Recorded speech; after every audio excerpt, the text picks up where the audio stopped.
Okay, well, my clock says noon, Emily, so we're going to get going. So I'm Michael Kerman with Leading Edge Seminars, and I want to welcome you to today's very special Buzz, or What's the Buzz Café, which will be discussing questions raised by Frank Ostaseski's book called The Five Invitations.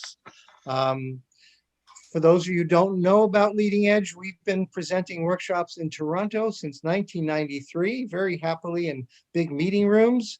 And then all of a sudden, like everybody else, we had to make a big change. We started offering programs online, both free programs and our regular kind of paid programs, now in a webinar format. So we've just carried on, and we decided over the summer to create a few membership tiers.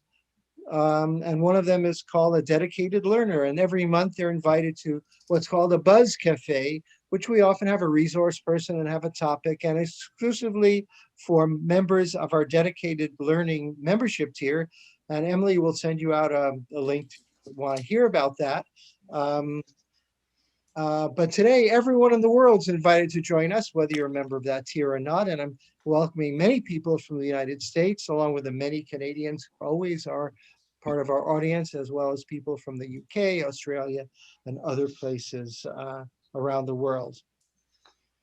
You know, what we found, which was just quite wonderful in the midst of the pandemic that still goes on, that we could connect with each other online. Now, even though many people have Zoom fatigue, and we have to be cautious about being online too much of the time, we found that this format where people can talk together and connect is so important, because connecting is what it's all about.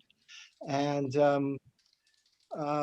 today we're going to use a format we've never used before, which will be both some didactic talk, a little bit of that, about Frank Ostaseski's book.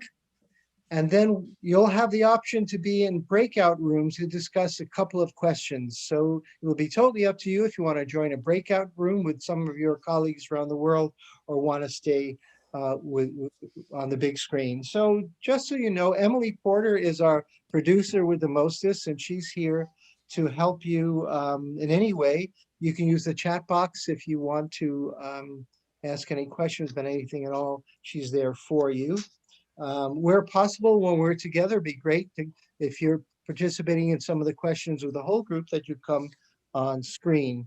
As with everything we do, whether it's paid or not, it's archived, and you will get a link, just like everything else, from this program today. If you want to watch any of it again, or share it with somebody, whatever, we can do that. So that is the way of introduction of the program. And now I want to introduce a very special person who's going to be helping us today. Dr. Rich Fields in Arizona was a co-founder of the FACES conferences, which brought many wonderful speakers to audiences of mental health professionals over the years. He's also a psychologist and an author, and he'll be here today. And the reason I invited Rich is I know that he's also been connected with Frank Ostaseski. So Rich, why don't you say a few things about yourself and Frank and his ideas to introduce yourself and Frank to the folks. Well, Michael, Emily, thank you for inviting me, and thanks for everyone coming here. It's very, very exciting to have people connected. And I've had the good fortune of working with Frank Ostaseski for several years, and through my company, FACES conferences, we've had him present, and I've gotten to know him. Frank speaks from the heart, and he touches people's heart. At the conferences, we have a lot of tissues, because you get in touch with your heart and you tend to cry a little bit, to say the least. I'll be brief in that through his work in hospice, Frank has found two major questions that people have at the end of life. And the first part would be, well, they're both connected, is have I loved well? And have I been loved? Have I loved well, and have I been loved? And that strikes me as well. in one of his 5 invitations is don't wait too long. So at 73, I'm finding it more and more important to have loved well and be loved. So thank you again, and look forward to your participation. Thank you, Rich. So what we're going to do today is spend some time on 2 of the 5 invitations. One of them is don't wait. And the other one, just check my notes here, is welcome everything, push away nothing. But for your information, here's what the book looks like, the 5 invitations. And the other categories, which he writes about so eloquently in this book, are bring your whole self to the experience, find a place in the middle of things, and cultivate don't know mind.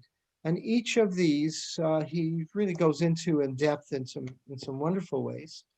But for the purpose of this hour together, we are going to discuss 2 of them. So I'd like to say something about don't wait, and then I'll tell you about the format we're going to use. And you can think about if you'd like to be in a smaller breakout room with maybe 3 other people, 2 or 3 other people, or if you'd like to stay in the whole screen.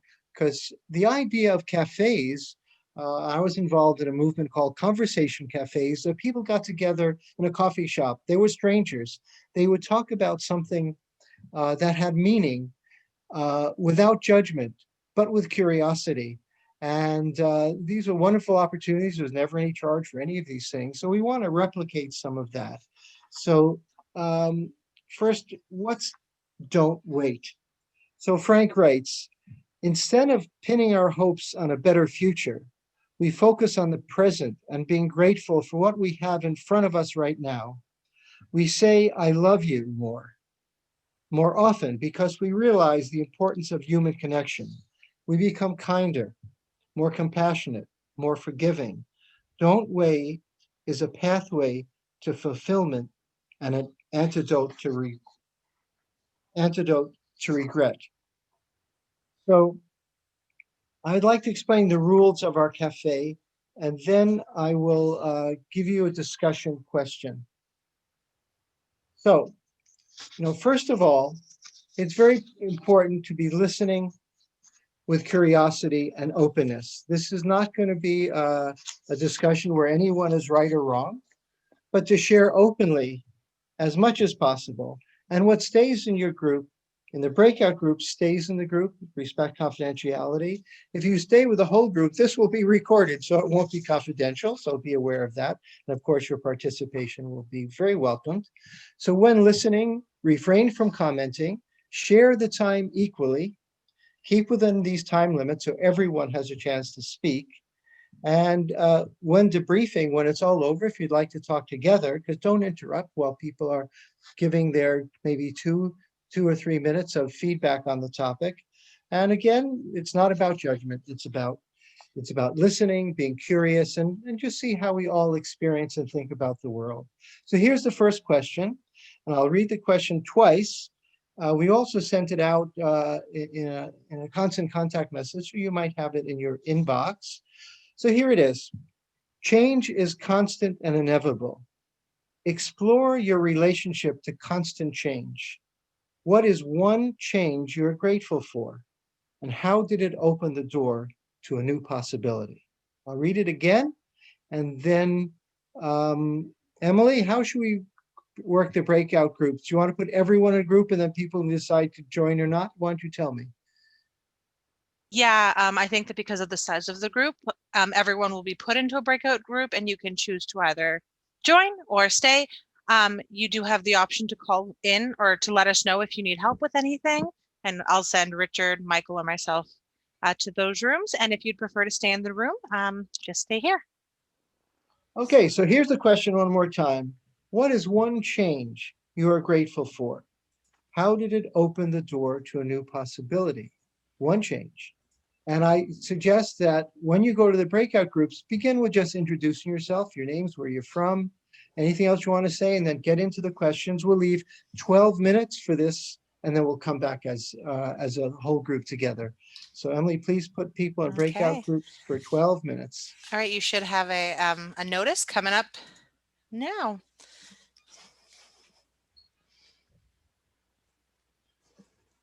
Michael, am I joining the breakout room? Oh no, why don't you stay with the bigger group? Yeah. Okay. And we'll see who stays in the room. And you know, if you stay in the room this time, you want to join a breakout group for the next, we're gonna have 2 exercises. Feel free to do that as well. This is all about being together in whatever way makes sense. We'll just give it another few minutes. And if you'd like to join the breakout room, there is something on your screen. So if you decide to do that now, Emily, did you just go to that breakout room? They Yeah. can just do that. Okay. Emily, you think we're ready to go? Yeah, I think so. Okay. So this is what I'd like to do. Read the question again, and I'd like just to hear your thoughts. Either you can put something in the chat box, I'd like to speak, or just wave, and Emily will Or just call unmute. on you. Or just unmute. And just give your name. It could just be your first name, where you're from. And the question is, what is one change you're grateful for? And how did it open the door to a new possibility? Who would like to start? First person's always the bravest. Ellen, is that you? Waving? I thought someone waved. We've had a couple people just join us. Would you like to be moved to breakout rooms so you can be part of smaller conversations? Okay, great. Let's see. Okay, who is a brave person who would think about a change you're grateful for? How did it open up a door to a new possibility in your life?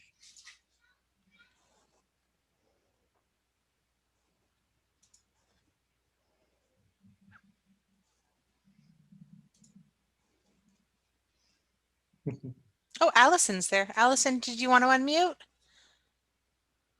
Hi. Hi. I'll put my video on now as well. Sorry. Thank you. Okay, so I didn't think I would ever say this. But we immigrated. My husband is Canadian. I'm South African. We immigrated 17 years ago. I have an older brother who also immigrated, and he lived in a number of different countries. And he really adapted very well to change. Me, not so much. So why is it that I am grateful? I think I'm grateful because of how hard it was in terms of that, how deep I had to dig to get through it all. And when I look at the rest of the world and I place myself in some kind of a stream of opportunity, then what it gave me is a better understanding of the depth of life experience, generally speaking. So that would be mine. Thank you. Thank you, Allison. You're welcome. Who else would like to share?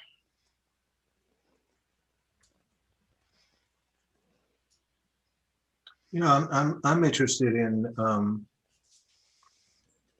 the ongoing change and the freedom that gives you, and whether it's a positive change or a negative change.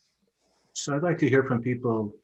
I don't know, I'm more into the negative change, or what precipitated, or maybe a negative event that precipitated the need to change, and that led to freedom and growth. So if anybody has a negative or a positive change, and how that allowed you to grow and deal with the fear of change.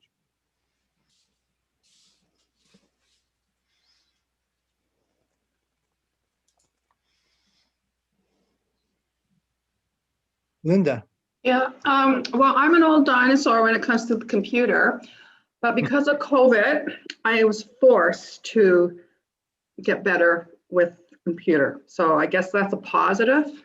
So, yeah. And also another thing about change is I'm glad, like my husband and I have been married for quite a while, like over 33 years. So we have 2 beautiful children, and now I'm a grandmother, and that's the best thing in the whole world. That's my changes. How old is your grandchild? 3.5. She's great. She's be 4 in April. So it's, you know, she knows, she's just so smart. And well, I think she is. But she goes, she sees her grandma, and she tells me all their stories, and she doesn't like this little girl Avery in daycare because she pulls her hair. And like, so it's like, so, you know, I'll be counseling all day. I'll see 8 people or whatever. And I know she's at home, and it's just, you know, you put Paw Patrol puzzle together. Everything is just simpler. It's lovely. It's great. I really enjoy it. So that's a change. Thank you, Linda. Yeah, you're welcome. I see Charles' hand up. Oh, yes. Yeah. Hi. Yeah. Hi, everybody. Yeah, this is a wonderful question. And for me, about a year and a half ago, I was fired from my job. It was really kind of an ego shattering, was an ego death, you know, and, you know, I ended up in a deep depression. I didn't work for about 8 months. You know, I still, you know, as time has passed and I've done a lot of work with myself, whether that be individual Western psychotherapy, insight meditation, really looking at, and I'm in my 40s, so, you know, I'm calling this my, you know, my midlife crisis. I'm lucky enough to live to 80. But it really, I'm beginning to see it, and working with my therapist actually, you know, and reframing that as really you know, what I really needed was a sabbatical then. I didn't go about it in the most skillful way, but, you know, the result has been I've, you know, become so much closer to my kids and my wife. I'm not as identified solely with my job and profession, and I've been able to really do a lot of needed work on myself and recognizing how to take care of myself, how to parent myself. So that's all that I have. Thank you for listening. Thank you. Thank you. I'm wondering what it was like when you didn't know which direction you were going, and after the firing, and what you discovered about yourself. Yeah, it was devastating. I didn't know, you know, I had no desire really to work again. I had a lot of hopeless thoughts of giving up, thoughts of just, it was like I was falling, and just, you know, with no ground in sight, nothing to hang on to. I guess I did get some, you know, good advice. You know, this is kind of like, you know, really life is kind of like, I think maybe Jack Kornfield has said this, or maybe Pema Chodron, but it's, you know, you're falling, there's nothing to hold on to, but there's no ground either. You're not going to go splat either. So, you know, I do, and you know, I needed that, you know, I really did need that ego death to kind of come to a true understanding of kind of what, you know, what I would like out of life, and what's, you know, what's important. And I've built myself back up. You know, I'm working now, but not, you know, to the insane degree I was working before. And I have a much richer and fuller experience. I've slowed down. Um, and really, this COVID crisis has not been particularly stressful for me. It's like I feel like uh, kind of the rest of the world has caught up with my level of anxiety. So it's so for me, it's been, you know, it hasn't been too bad. Thank you. Yeah, I like your flexibility and what you said about your ego.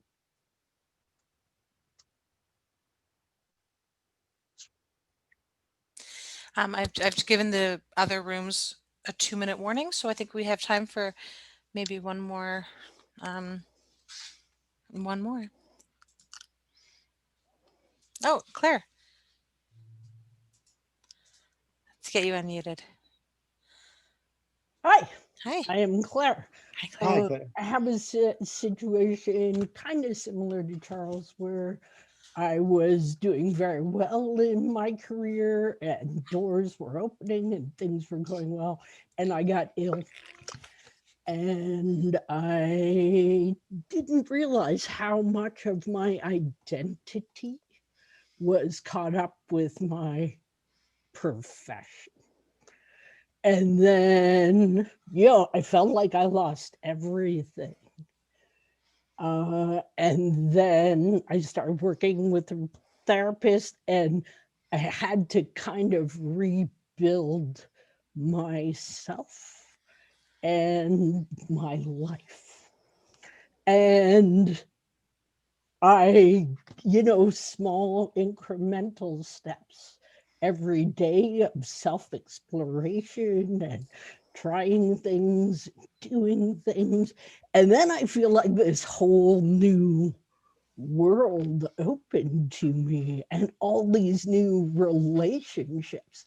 And like I was living there like a parallel existence to so many other ways of living and value systems and everything. And they talk about traumatic growth, and how that process of rebuilding, now I'm at a place in my life where it's like, I'm not happy I got sick, but being sick opened as many opportunities as it took away. Thank you. Wonderful. Thank you so much. I believe everyone's back now. So, Michael. Is everyone back from the breakout room? So I wonder if anyone in a breakout room would like to share anything that came up that was especially interesting or relevant, or something happened in your group. The private discussions someone asks are not recorded. The only thing that's being recorded is this when the whole group is together. So whatever goes on in those breakout rooms is private. And it would be interesting to know if anyone had any feedback in that group, in your groups, that would just be nice to share with everyone else. If you'd like to do that, either you can go on screen and wave, or put something in the chat box that says just your name and you'll come on screen. Anyone from those groups like to join us? I thought I saw Andy waving. Were you waving or just scratching your head? Waving. We had a group of 3, which was really wonderful. And the feeling that I got from it was one of the members works with juveniles, and what she's given to them so that they can hopefully have a better life touched me deeply. Thank you.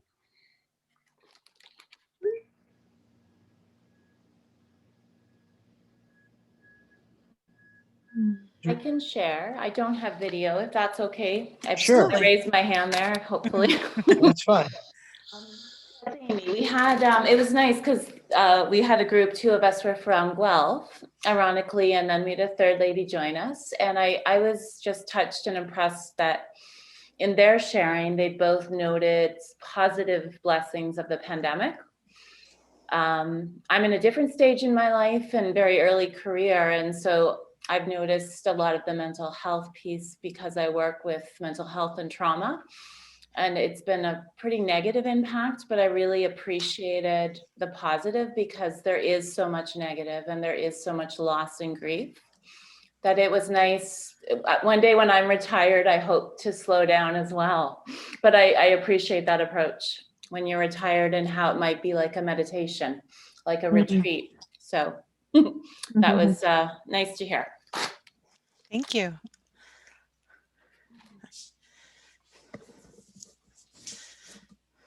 Sorry if I don't catch you waving your hand the first time. There's a lot of cameras on today.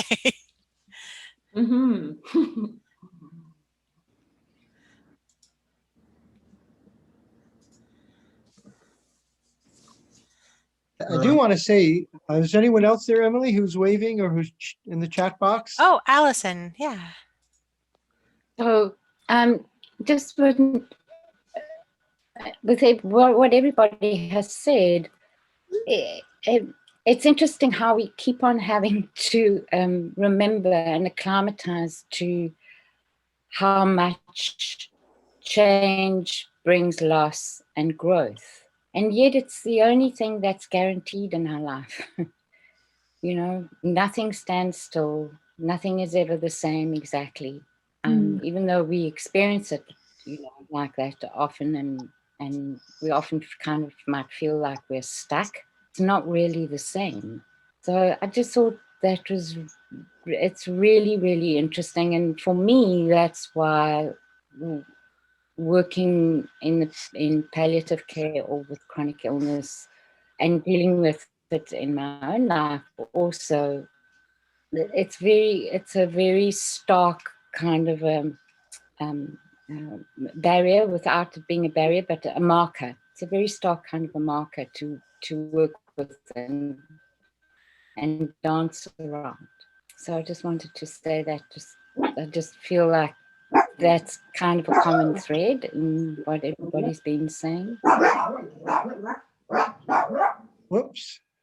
Well, it's interesting you say that, Allison, because if those of you who don't know Frank Ostaseski, he who wrote the 5 invitations these questions are from, he was one of the founders of the Zen Hospice in San Francisco during the AIDS crisis. And so he's worked with probably thousands of people who are in the dying process. And the book is subtitled, Discovering What Death Can Teach Us About Living Fully. So these questions really came to him because he saw so many people in their suffering and the kind of awareness that helped him move on in his life. And he also experienced a lot of suffering as well. So it's a very moving book, but it's really based on his experience. I wonder if any of you have had experience either working in palliative care or with dying people in your own life that taught you some lessons that you'd like to share with other people, because I think this is often something that's not talked about.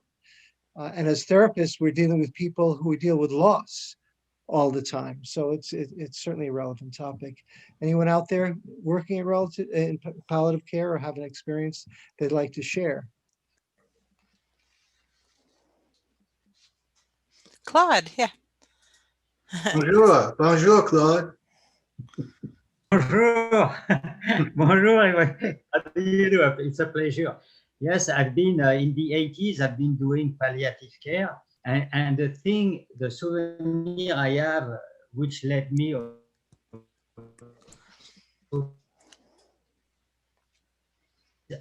one person who was dying, he had the regret of not the music, you know, he was playing piano, but he could not read the notes on the on the sheet of paper, and his regret was not to have spent enough time to do that, because he was telling me that he would have become a better piano player. And on his deathbed, that was the regret which surfaced, and that struck me. It keeps. I cannot help to think about this event. Thank you very much. Thank you, Claude. For the opportunity. It's very touching. It's interesting. Piano music especially seems to touch the heart and the emotion. Yeah, it was so deep, the regret, and it goes straight in what you do, what you were saying in the preambles, you know. Yeah, so if we can do it, let's do it. Thank you. You know, I'm thinking about life is lived in the pauses. And there's a change pause. There's a period of time where we struggle, but it's a good struggle, and welcoming it and recognizing that it's life changing. So I'm wondering about also, what were the pauses like? What were the difficult times like that allowed you to transition? Shar made a comment about working with seniors, and so I think you were going to elaborate on that. Sure, yeah. Yeah. Can you hear me okay? Yeah. I'm outside, I'm walking. I'm practicing self-care as I'm participating in this. So I am a social worker, and I work in the GTA in York Region, and I work with seniors in their homes, and our mission is to keep them as safe and independent as possible for as long as possible. And a lot of times I deal with seniors who have an actual diagnosis, that are anticipating death, but I'm also working with seniors who are in that last phase of life. And we talk with them a lot about finishing well and how they want to finish, and the death discussion comes up all the time because they're facing it, right? And even more so now with COVID, that it's something that they need to and want to talk about. And so it's really important to be comfortable for me with the idea of death, and I have to do my own grief work in order to help them as skillfully as possible to not just deal with the anticipatory grief around perhaps their impending death, but also the multiple losses that they have, whether it's being unable to drive, losing their license, having to change to a more accessible home environment. The list could go on when you're dealing with seniors and loss and grief. It's everywhere. Thank you. Yes, thank you. I'd like to maybe go on to another question that, Frank learned from sitting with so many people, a lesson for life, which we can discuss, and it's called Welcome Everything, Push Away Nothing. So Frank Ostaseski writes in his book, The Five Invitation, in welcoming everything, we don't have to like what is arising. It's actually not our job to approve or disapprove.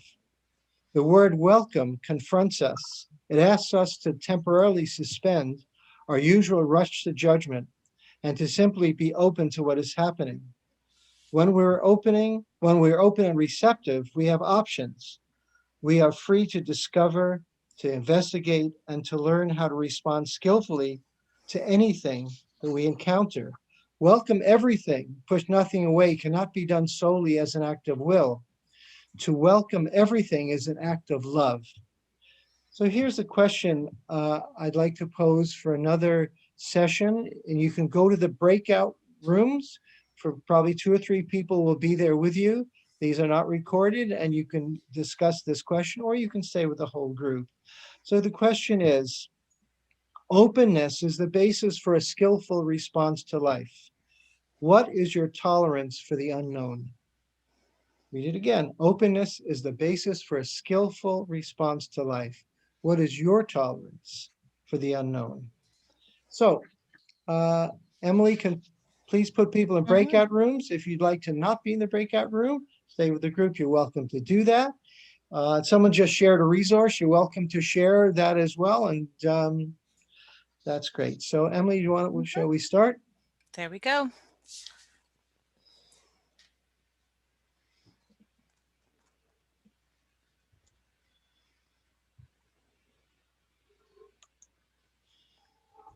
Okay, well, for people still in the room, what is your tolerance for the unknown? Did you have any example of when you tolerated the unknown and maybe was surprised at the outcome? Something happened that you didn't expect to happen at all because you had a tolerance for the unknown in your life in some way.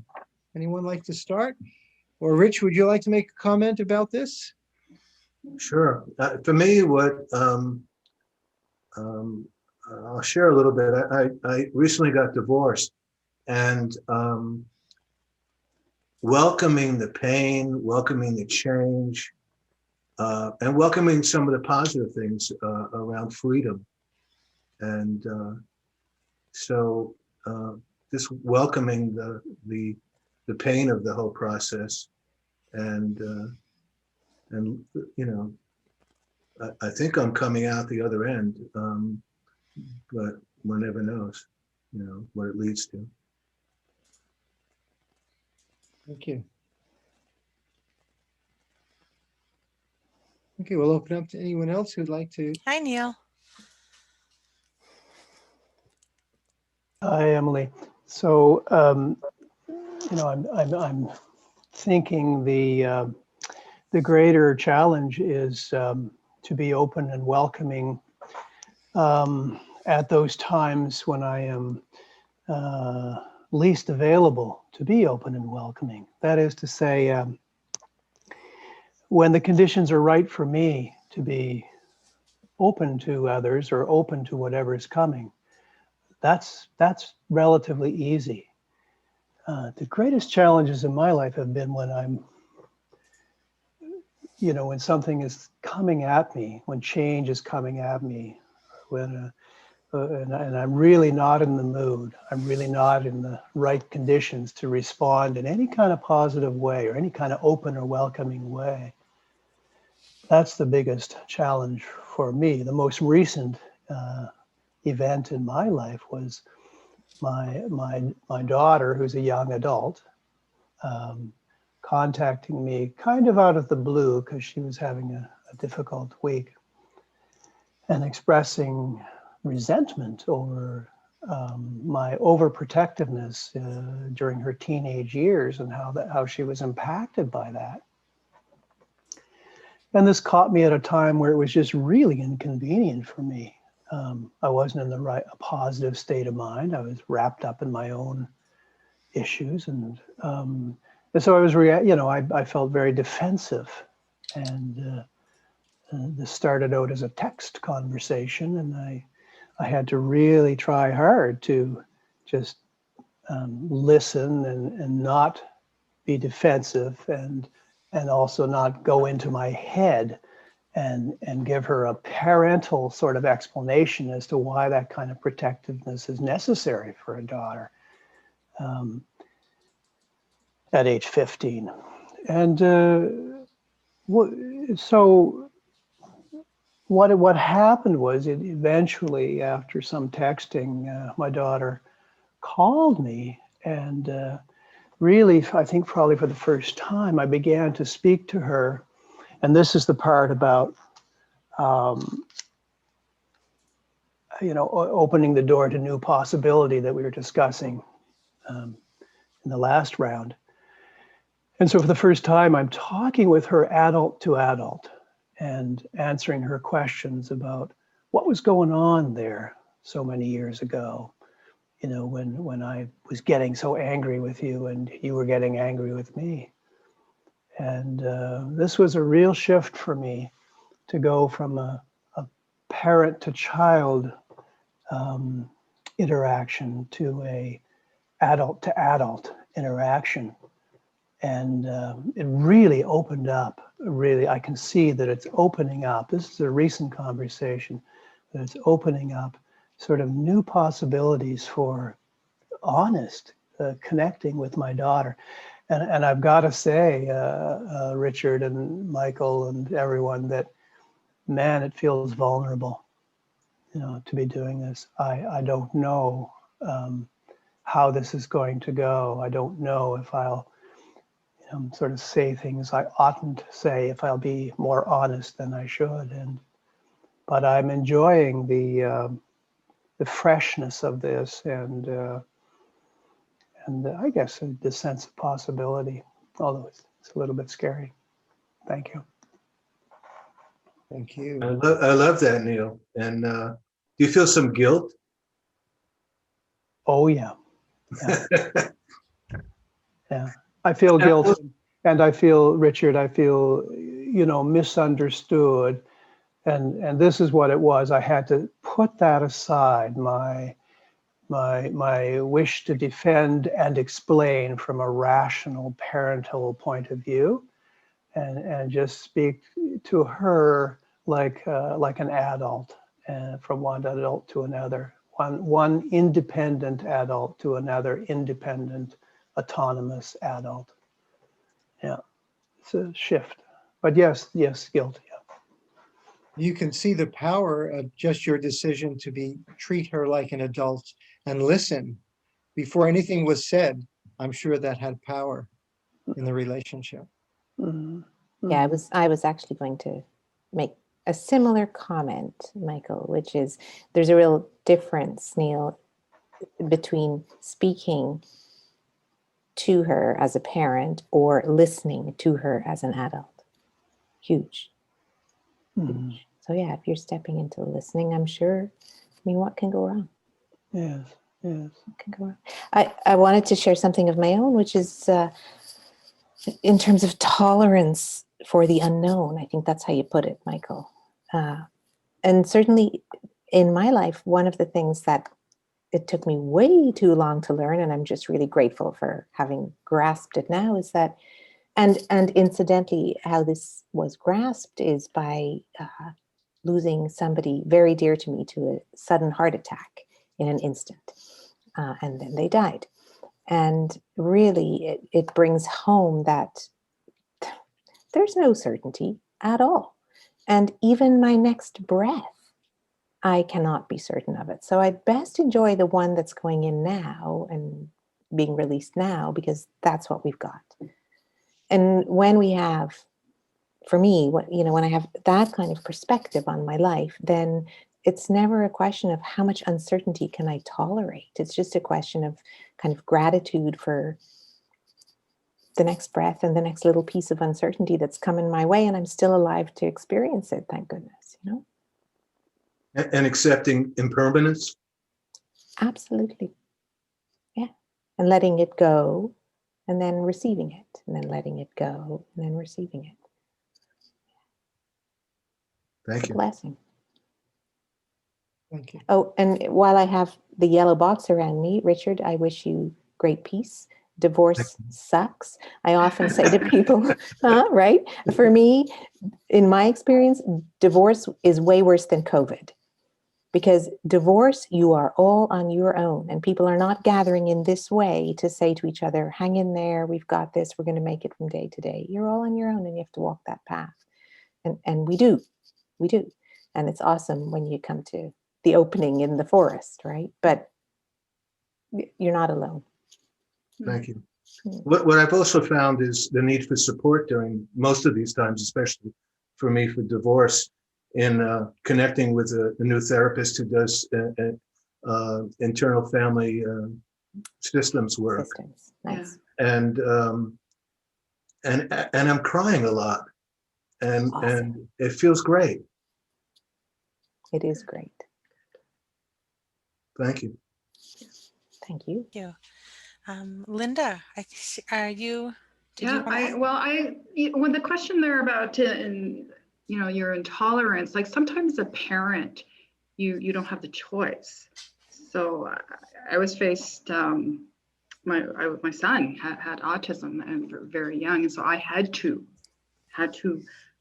search it out, and I gave up my career, and I did a master's. I did 2 masters, because I knew he would have problems going through school. He wouldn't get his supports, but so I had to know about it. And I found out everything. I had all the knowledge, so I was able to, and I gave up, all the stuff. Like I didn't do my career until I was in my late 50s. So I stayed home with him all the time.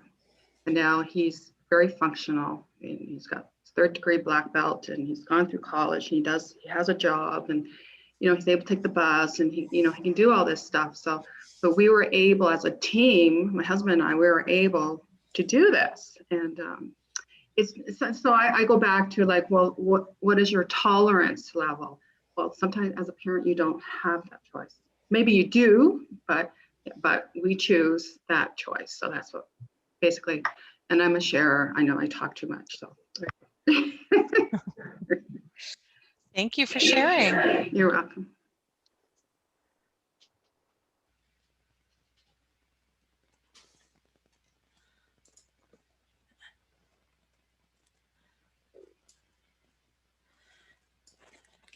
Do we have any other sharers in the group?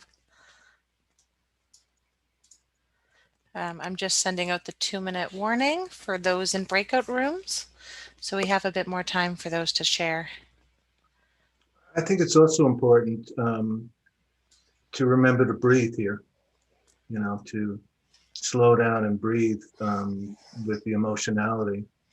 And as a parent, recognizing the protective part of not only ourselves, but our mission or desire to protect our children.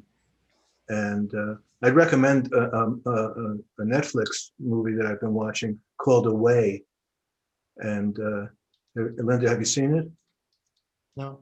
No, I suggest it because it's about a female astronaut that goes away for 3 years, and the impact that has now, and her husband, I'll give you a little bit of it. Her husband has a heart attack during that time, and the daughter acts out.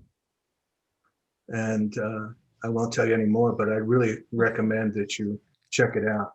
Thank you. A few people have put in the chat box the poem "The Guest House" by Rumi. Yeah. And some people are shaking their heads. And so I'm going to read it because it's so wonderful, and you can never hear it enough. I first heard it when Bill O'Hanlon did a workshop called Keeping Your Soul Alive in the 90s for therapists, just to look at their own lives. And he read this poem, and I've heard it. Hey, Mike. Yeah? The rest of the breakout rooms are coming back shortly. Do you want to wait? Because I think we also have one more person. Lina wants to share, and then Lina, read it the whole poem. Yeah, to everybody. Great, Lina. Hi. Hi.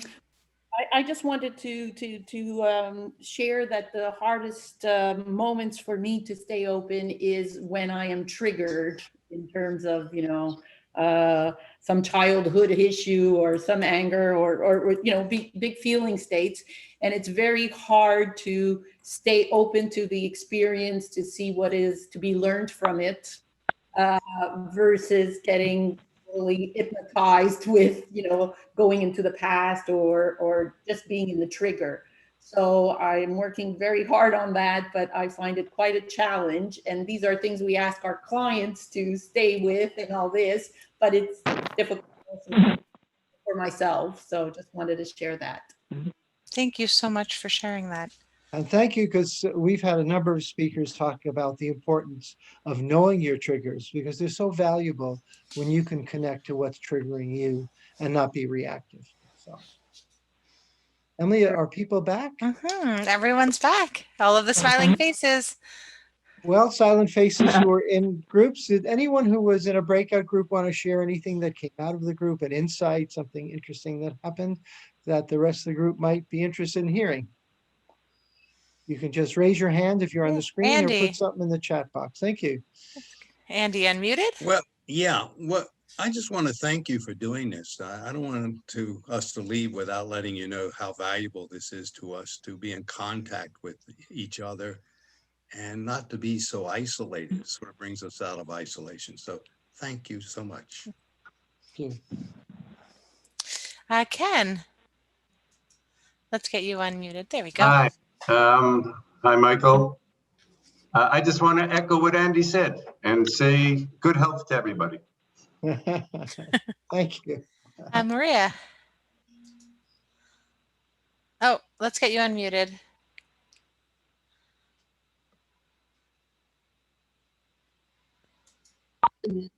Now it's okay? Yeah, there we go. Thank you. I enjoyed this discussion. I enjoyed this coffee too, because practicing at home is very hard. You feel isolated. I need to be contacted with people. I'm sociable and I love meeting people and sharing. I said maybe we can create a small group for social change, for reinforcing human values. I don't know. I am questioning that. Thank you. Thank you. Thank you. I like when you said something about bias and that a judging self, judging other people. When Neil talked, the difficulty when we hear things that trigger our defensiveness or even our anger or rage, and to be able to sit with it and be present with it without the triggers setting you off.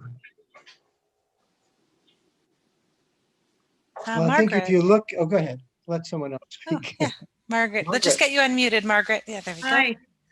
We had a really great discussion, and one of the participants mentioned about Milton Erickson and the importance of dare, like that you need to dare to be a good therapist. So that generated discussion about daring. And then I mentioned about Brene Brown and her thing about daring, moving forward and having to dare. And so we talked about experiences and components that make you able to do that. I just use my personal experience right now. I was saying 10 years ago, I went through major construction. I went on vacation for 2 weeks in California. And I just let this contractor do it. And my sister says, how can you do that? And I says, oh, it's all going to work out. Everything was perfect. Right now, I'm in 6 months and it's not working out. And I don't have that same letting go. And I have to micromanage. And it has to do, so everything has to do with trust.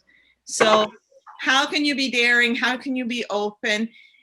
We talked about if it's all on you, yeah, you can do it. But when there's a dependency on other people, that there's that issue of trust is important, I think, as far as our experience for openness and tolerance. And Marion had a very interesting thing. Marion's traveled all over the world, left continents, and is having a hard time adjusting to people in offices. So on big scopes, maybe your tolerance level is different to smaller scopes. Anyway, I find it interesting. Thank you. I just want to say, welcoming everything doesn't mean you don't have boundaries or barriers, or that they're the balance of welcoming and recognizing that something may not be appropriate to welcome. Yeah, and it's challenging. Yes, yeah, I like it when it's less.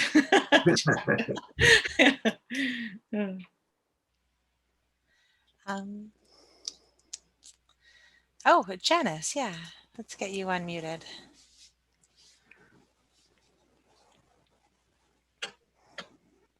I just wanted to also thank you for asking the question about openness to the unknown. That's just a question that's sometimes asked in a different way, and this was a very powerful way, and it actually just kind of made me look at myself and my life in a very different way. So I just really wanted to thank you for that moment of insight provided by the question. Michael, you were going to read that Rumi. Well, I think I'll wait and we'll close with that. So cool. and let. Yeah, don't lose it, realize- Michael, because I was just going to say, I feel like everything is building to that moment. Yeah, This well, feels like the roomy moment. it's So totally unplanned. We will have the roomy moment, but right? I Don't think lose the it. comments people are making about connecting. I mean, we probably never needed this more because it's so hard to do this in our lives when you can just go to a friend's house or meet at a restaurant or and anyone who's doing this work as a professional are connectors. We want to be with people. And what we're finding is that on the Zoom screen, we can do this to the best of our ability. It's not ideal, but it sure beats not connecting. And we hear this over and over again every time we do a program that people so appreciate it. It's a need that we have and we can't forget it. And we'll do what we can to offer these opportunities because we have to. If I might say, Mhm. on the tail of that, Michael, I feel like everybody who is on this screen can also benefit from realizing that you're here because you said yes. So Michael and Emily put it together and offered it out there, but we said yes and we joined in. So gratitude to ourselves also for absolutely. This is self-care and this is very precious, right? We do important work and here we are. Because we said yes.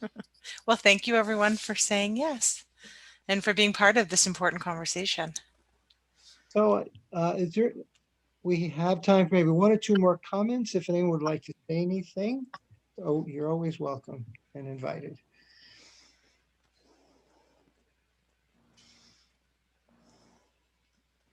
Going once? Yeah, Claude and Dora? Yes, thank you very much for having organized this, cafe. One thing I noticed is that living in Ottawa, I live in Ottawa. This cafe I could not have attended if it had been held in person in Toronto. So it means that yes, there is the negativity about the Zoom connection, etc. But there is also all that positiveness which comes out of that. So I wanted to acknowledge that, and I am so happy about saying that to you. And thank you, Michael. Thank you, Emily, for being supportive of these kind of interactions. I really appreciate it. Thank you. Dora, are you still there? Yes, I am here. Hi. Hi. First and foremost, wanted to thank whoever puts this together. Thank you so much. It's really wonderful.